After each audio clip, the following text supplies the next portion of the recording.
Concept of personality. Personality word एक term से आया है जिसे हम कहते हैं पर्सोना। ठीक है, अब पर्सोना का क्या मतलब है, पर्सोना होता क्या है? बेसिकली पर्सोना जो था वो एक मास्क था जिसे रोमन थिएटर में एक्टर्स यूज करते थे फेशियल मेकअप के लिए। ठीक है, अपने फेस का मेकअप चेंज करने के लिए रोमन थिएटर में एक्टर्स एक मास्क का यूज करते थे, उसको हम पर्सोना कहते हैं। और जो पर्सनालिटी वर्ड है वो इसी लैटिन वर्ड पर्सोना से लिया गया है। अब किसी भी लेमैन के लिए, आपके लिए, मेरे लिए, जब तक हम साइकोलॉजी नहीं पढ़ते तब तक पर्सनालिटी का क्या मतलब होता है, हम क्या कहते हैं, अरे वाह क्या पर्सनालिटी है इसकी, यानी कि फिजिकल अपीयरेंस, है ना। पर्सनालिटी को यूजुअली हम फिजिकल अपीयरेंस के साथ के जगह पे सब्स्टिट्यूट करके कहते हैं, right. But actually psychologically personality का मतलब होता है are characteristic ways of responding to individuals and situations, यानी कि हम किस तरह से इंडिविजुअल्स या सिचुएशंस को रिस्पॉन्ड करते हैं। Okay, now let's look at the formal definition of personality. ये आपसे 1 मार्क्स में पूछा जाता है यूजुअली। इसको एप्लीकेशन बेस्ड फॉर्म क्वेश्चंस में भी आप लिख सकते हो। इसको आप जब आपसे आगे ट्रेड थ्योरीज या टाइप थ्योरीज के बारे में पूछा जाएगा आप इसको तब भी लिख सकते हो। ठीक है, so personality refers to unique and relatively stable qualities that characterize an individual's behavior across different situations over a period of time, यानी कि वो यूनिक क्वालिटीज, वो ऐसी क्वालिटीज एक इंडिविजुअल की जो काफी हद तक स्टेबल हो। ठीक है, ऐसी क्वालिटीज जो यूनिक भी हो और काफी हद तक स्टेबल भी हो। देखो फिर से यहाँ पे रिलेटिवली वर्ड आ रहा है, आपने मेरी पुरानी वीडियो में देखा होगा कल्चर एंड सेल्फ में रिलेटिवली का मतलब होता है काफी हद तक। सो यहाँ पे पर्सनालिटी क्या है, पर्सनालिटी हमारी वो क्वालिटीज होती हैं जो यूनिक और काफी हद तक स्टेबल हो, and those qualities characterise an individual's behaviour across different situations. एक वक्त के रहते इंडिविजुअल के बिहेवियर को उसकी यूनिक क्वालिटीज या फिर स्टेबल क्वालिटीज जब कैरेक्टराइज करती हैं तो हम उसे क्या कहते हैं, पर्सनालिटी। सो बेसिकली पर्सनालिटी क्या है, हमारी यूनिक और काफी हद तक स्टेबल होने वाली क्वालिटीज जो कि हमारे बिहेवियर को एक वक्त के रहते कैरेक्टराइज करती हैं। फॉर एग्जाम्पल अगर कोई बिल्कुल शाय है, चुपचाप रहता है, ठीक है, कोई बिल्कुल शाय है, आइसोलेटेड रहता है, तो उसे हम कैसे बोलेंगे, क्या कैरेक्टराइज करेंगे, ये कौन है, ये इंट्रोवर्ट है, that this person is an introvert. But on the other hand if a person is very outgoing, अभी आप समझ ही गए होंगे कि मैं किस बारे में बात कर रही हूँ, आउटगोइंग है, सोशिएबल है, एक्सप्रेसिव है, तो वो कौन होगा, एक्सट्रोवर्ट, है ना। बेसिकली लिखते एक्स्ट्रावर्ट हैं और बोलते एक्सट्रोवर्ट है। ठीक है, ये ओ और ए का डिफरेंस होता है, इंट्रोवर्ट में ओ आता है यहाँ पे और एक्सट्रोवर्ट में एक्स्ट्रा। ठीक है, एक्स्ट्रा, ज्यादा ही। ठीक है, सो पर्सनालिटी हमारी वो यूनिक क्वालिटीज या कैरेक्टरिस्टिक्स हैं जो कि हमारे बिहेवियर को एक टाइम पीरियड के रहते कैरेक्टराइज करती हैं। ओके, अब कुछ फीचर्स हैं पर्सनालिटी के जो हम एग्जाम के पॉइंट ऑफ व्यू से नेग्लेक्ट कर देते हैं, बट कई बार एग्जाम में हमसे पूछे जाते हैं। ये 2 मार्क्स में आ सकता है, यूजुअली 2 मार्क्स में आता है, आता कम है लेकिन आ सकता है क्योंकि आया हुआ है। अगर आप 2014-15 का क्वेश्चन पेपर उठा के देखोगे तो आपको पता लगेगा कि उसमें फीचर्स भी पूछे हैं पर्सनालिटी के। ठीक है, So basically, personality is characterized by the following features. Number one, it has both physical and psychological components. So आप personality को फिजिकली भी देख सकते हो, साइकोलॉजिकली भी देख सकते हो. अभी आगे पता लगेगा जब हम थ्योरीज करेंगे, तो हम फिजिकल अपीयरेंसेस से भी लोगों की पर्सनालिटी को कैरेक्टराइज कर सकते हैं. ठीक है. Next is its expression in terms of behaviour is fairly unique in a given individual. So एक इंडिविजुअल में पर्सनालिटी का एक्सप्रेशन बहुत यूनिक होता है. आपकी जिस तरह की पर्सनालिटी है वो आप इजीली एक्सप्रेस कर सकते हो. ठीक है. Next, it's main feature does not easily change with time. वक्त के साथ आपकी पर्सनालिटी के जो मेन फीचर्स हैं, अगर कोई शाय है तो शाइनेस एकदम से खत्म नहीं होगी. शाइनेस को आप इजीली टाइम के साथ चेंज नहीं कर सकते. धीरे धीरे धीरे it can change gradually. Okay, it is dynamic in the sense that some of its feature may change due to internal or external situation demands. Thus, personality is adaptive to situations. So, it is dynamic, यानी कि it is different in the sense that some of its features may change. कुछ features change हो सकते हैं. किस कारण से? Internal या फिर external सिचुएशन डिमांड से. कई बार लाइफ के ऐसे इंटरनल या एक्सटर्नल सिचुएशंस होती हैं, ऐसी सिचुएशंस होती हैं जो डिमांड करती हैं कि हमारी पर्सनालिटी में कुछ चेंज आया जा सके. जब हम उन सिचुएशंस में अडेप्ट करते हैं तो हमारी पर्सनालिटी में कई बार चेंजेस आते हैं. Okay, so basically there are 3 approaches to study personality. वैसे तो इसके अलावा भी और बहुत सारी हैं और इम्पोर्टेंट भी हैं. ये भी इम्पोर्टेंट है, ऐसा नहीं है कि इम्पोर्टेंट नहीं है, बट हाँ अभी के लिए पहले आप ये समझो, there are 3 major approaches to study personality. इनकी डेफिनेशंस एग्जाम में आपसे बहुत अच्छे से पूछते हैं. ठीक है. The first approach is type approach. अब टाइप अप्रोच क्या होती है? The type approach attempts to comprehend human personality by examining certain broad patterns in the observed behavioral characteristic of the individual. So basically जो type approach होती है वो हमारी personality को comprehend करती है. कैसे? broad patterns को देख के, broad patterns को observe करके, इंडिविजुअल के जितने भी बड़े बड़े पैटर्न्स हैं. फॉर एग्जांपल अगर कोई इंडिविजुअल कह सकते हैं, लेट्स टेक एन एग्जांपल कि कोई इंडिविजुअल एम्बीवर्ट है. हमने इंट्रोवर्ट एक्सट्रोवर्ट कर लिया, बट एम्बीवर्ट, तो वो क्या होगा? वो इंट्रोवर्ट और एक्सट्रोवर्ट का मिक्सचर होगा. तो वो क्या हो सकता है? कभी कभी अपनी बातें एक्सप्रेस करेगा, कभी कभी अपनी बातें एक्सप्रेस नहीं करेगा. तो क्या है, हम बहुत एक बड़ी कैटेगरी ले रहे हैं.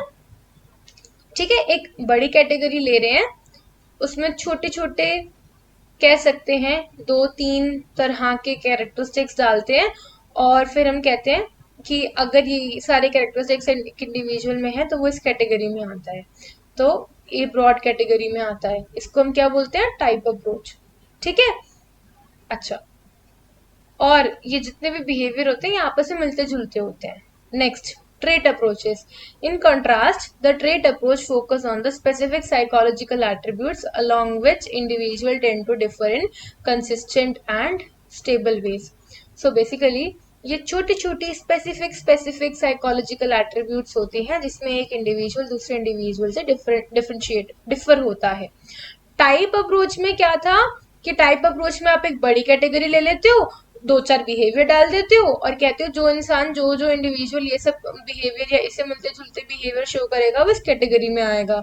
लेकिन ट्रेट अप्रोच में आप हर स्पेसिफिक एट्रीब्यूट, हर स्पेसिफिक साइकोलॉजिकल एट्रीब्यूट को देख रहे हो. ठीक है, जिसमें एक इंडिविजुअल दूसरे इंडिविजुअल से या एक सिचुएशन से या दूसरी सिचुएशन से कैसे डिफर करता है. ठीक है. अब क्या है, फॉर एग्जाम्पल कुछ लोग कम शाय होते हैं और कुछ लोग बहुत ज्यादा शर्मीले होते हैं, कुछ लोग ज्यादा शाय होते हैं. ठीक है, कुछ लोग कम फ्रेंडली है तो कुछ लोग ज्यादा फ्रेंडली है.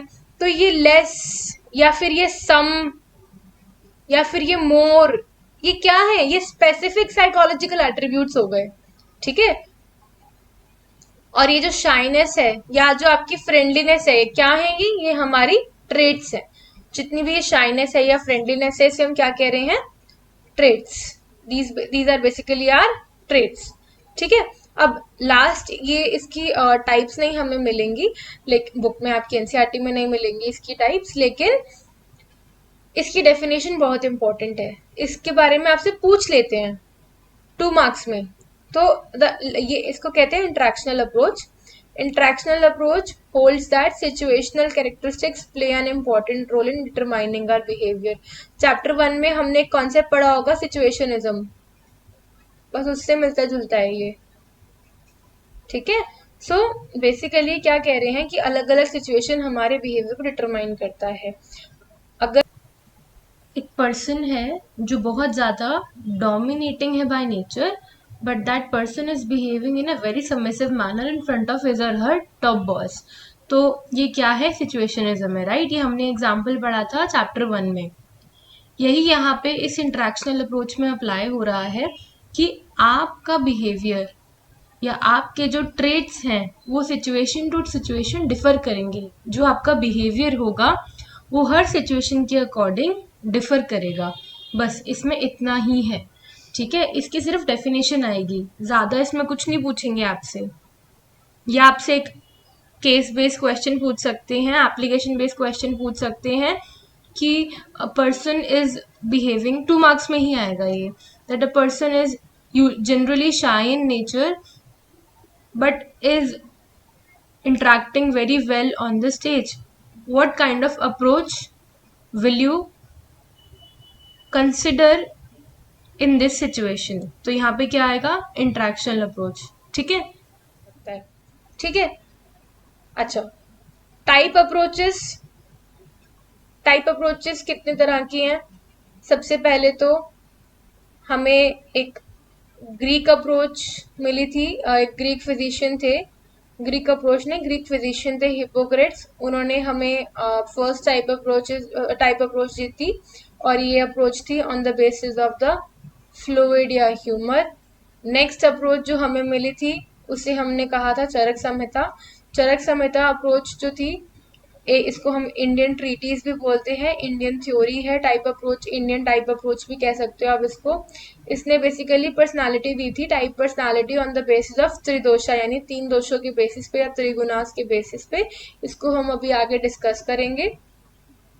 उसके बाद आई थी शेल्डन ने दी थी हमें theory on the basis of body build या फिर टेम्परामेंट, बॉडी का जो फिजिक है या फिर जो आपका नेचर है उसके हिसाब से आपकी कैसी पर्सनालिटी है, ये हमें शेल्डन ने बताया था। नेक्स्ट आए थे Karl Jung.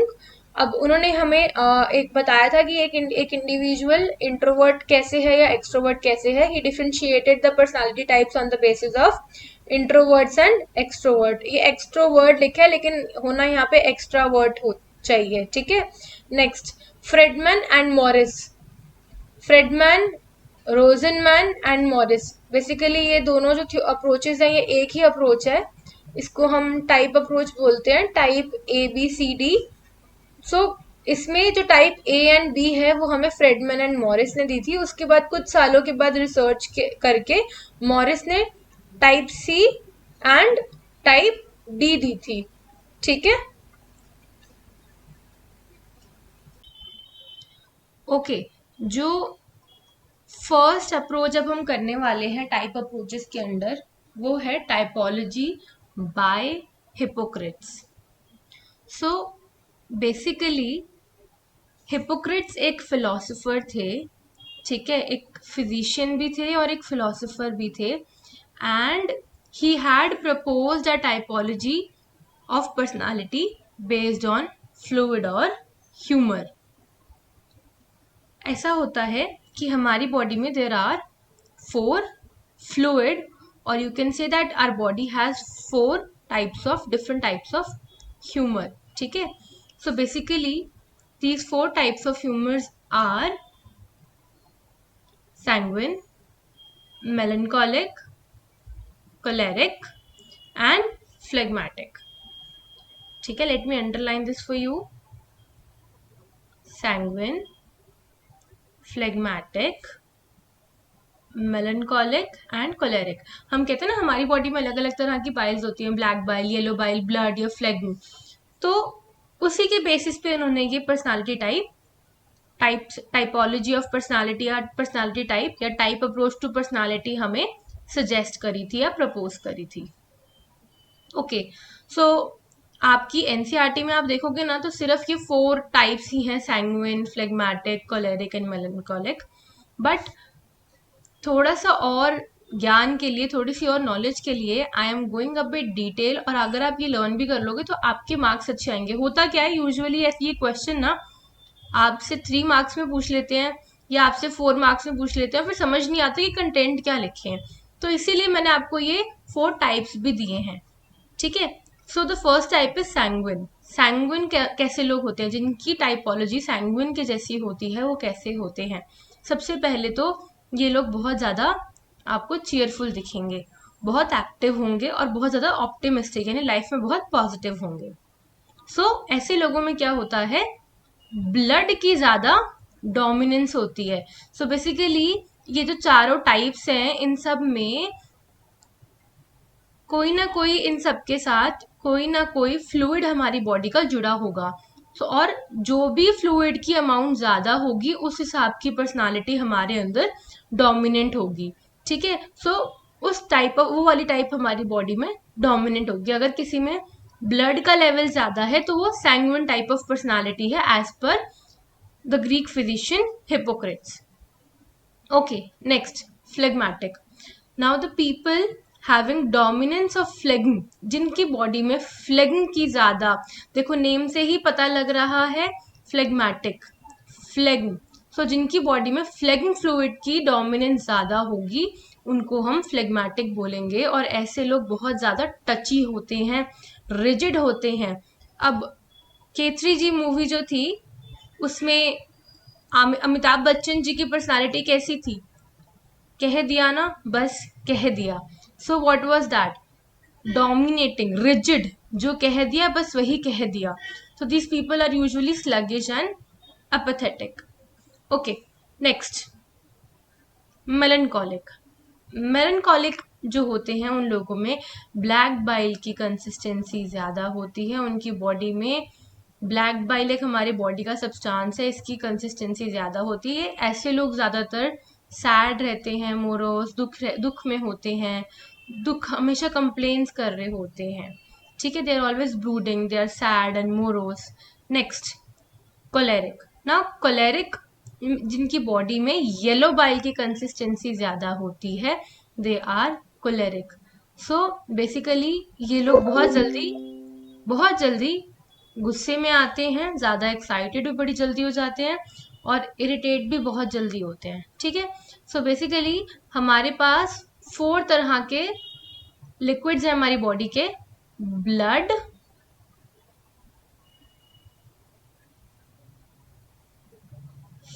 फ्लेग्म,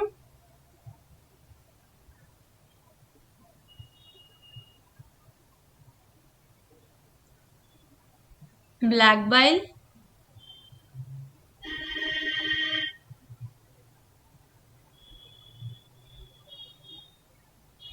and yellow bile.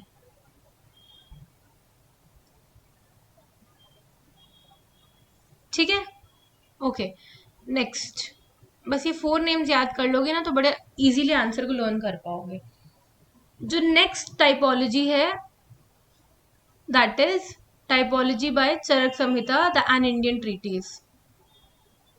अब इसमें क्या है, इन्होंने लोगों को बेसिकली 3 कैटेगरीज में डिवाइड करा है: वता, पिता, कफा। इसको हम हिंदी में बोलते हैं वात, पित्त, कफ। वात का मतलब होता है एयर, पित्त का मतलब होता है फायर, कफ का मतलब होता है वाटर, ठीक है। अब इन 3 ह्यूमरल एलिमेंट्स के बेसिस पर हम क्या बोलेंगे, 3 क्या होते हैं? त्रिदोषा। ये 3 हमारे दोष होते हैं, त्रिदोष, इसलिए ये 3 है, इसीलिए हम इसको त्रिदोषा करके बोल रहे हैं। अदरवाइज ये हमारे बॉडी के 3 दोष है, वात, पित्त, कफ। इनमें से जो भी एलिमेंट ज्यादा होगा उसके बेस पे हमारी पर्सनालिटी बनेगी, ठीक है। अब apart from these there are also 3 गुणाज ऑफ आवर बॉडी, ठीक है। नंबर 1 सत्व गुण, इनको हम त्रिगुणा भी बोलते हैं। नंबर 1 सत्व गुण, नंबर 2 रजस गुण एंड नंबर 3 तमस गुण। सो ये 3 क्या है? त्रिगुणा। ये 3 गुण है, इसलिए हम इसको क्या बोल रहे हैं? त्रि प्लस गुण। ठीक है। अब सत्व गुणा की बात करें तो बेसिकली ये सात्विक वाले गुण होते हैं, यानी कि जो एक साधु के गुण होने चाहिए, ये वो वाले गुण हैं। ठीक है।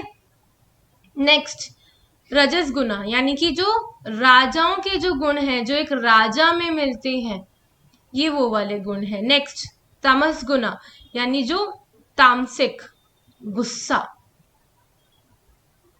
एरोगेंस, लेजीनेस, ये वो वाले गुण हैं। ठीक है। एक बार स्क्रीन को पॉज करो, बहुत इजी है, इनको लर्न करो, ये बहुत इंपॉर्टेंट है। ठीक है। अब जिस भी गुण की डोमिनेंस होगी एक इंडिविजुअल में, उसकी वैसी पर्सनालिटी होगी। अगर किसी में सत्व गुण ज्यादा होंगे तो वो उसकी सत्व गुणा वाली पर्सनालिटी होगी, किसी में तमस गुण ज्यादा होंगे तो उसकी तामसिक पर्सनालिटी होगी। ओके। नेक्स्ट टाइपोलॉजी जो थी वो हमें दी थी शेल्डन ने। शेल्डन ने क्या कहा था? बेसिकली शेल्डन ने हमारी बॉडी को 3 टाइप्स में डिवाइड करा था कि इस particular physique of the body वाले लोग इस पर्टिकुलर टाइप ऑफ पर्सनालिटी में जाएंगे। सो अब शेल्डन ने कहा था बॉडी टाइप्स के बेसिस पे हमारी पर्सनालिटी को डिस्टिंग्विश किया था। So the very first type of personality kind of type of personality or typology of personality is the endomorph. So endomorph कौन होते हैं? फैट, राउंड और सॉफ्ट। ऐसे लोग बाय टेम्परामेंट रिलैक्स्ड होते हैं और सोशिएबल होते हैं। नेक्स्ट है मीजोमॉर्फ। मीजोमॉर्फ बेसिकली कौन से लोग होते हैं? जो जिम जाते हैं।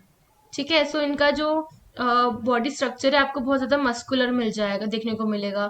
रेक्टेंगुलर शेप में इनका बॉडी स्ट्रक्चर होगा और इनका जो बॉडी बिल्ड होगा बहुत स्ट्रांग होगा, बहुत स्ट्रांग होंगे ये लोग।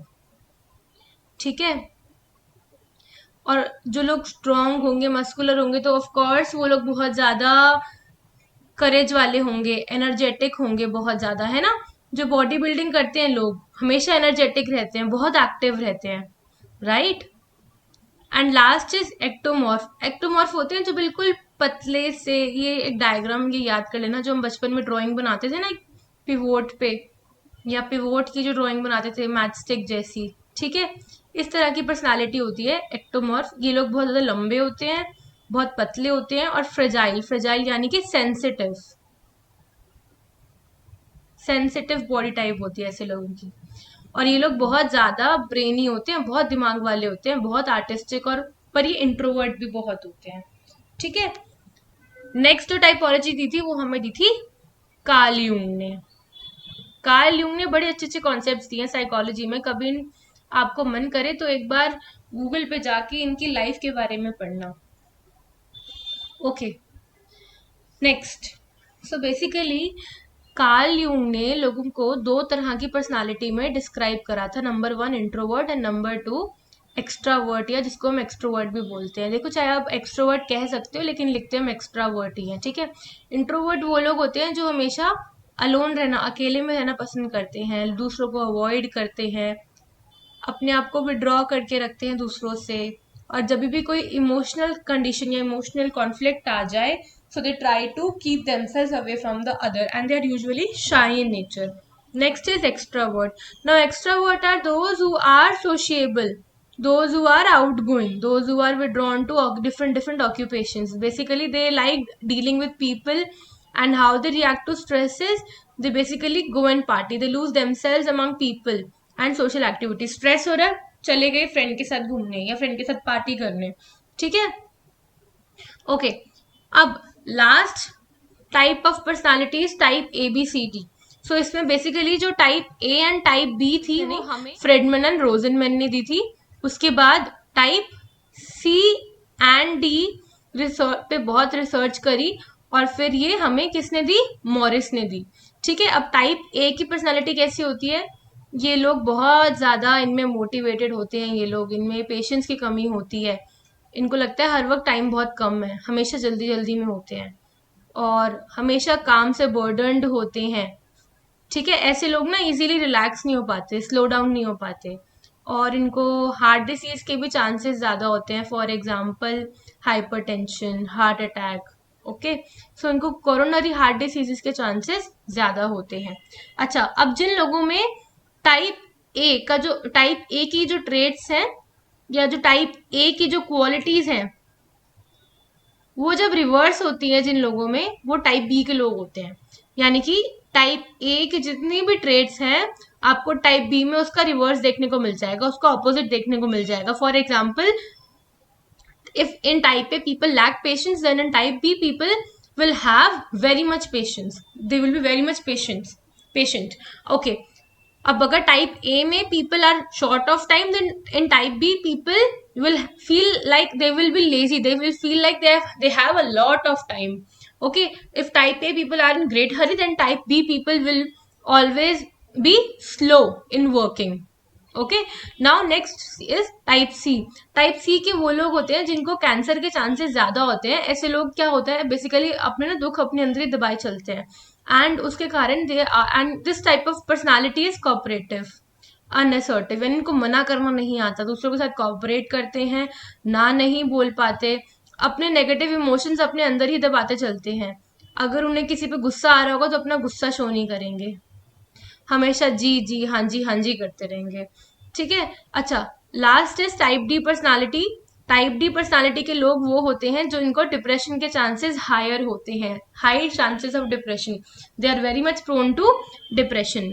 ठीक है, so with this we cover the type approaches. In next video I will bring up with the trait approach. Till then अच्छे से पढ़ाई करो, एग्जाम्स देते रहो, और इसकी मैंने जो बहुत जल्दी मैं इसके फ्लो चार्ट्स शॉर्ट्स में डालने वाली हूँ, आप उस फ्लो चार्ट का स्क्रीनशॉट लेना और उसे लर्न करना। ठीक है, वहां पे ज्यादा कन्वीनियंट रहेगा आपको ढूंढने में। Okay everyone, take care, thank you, bye bye, thanks for watching.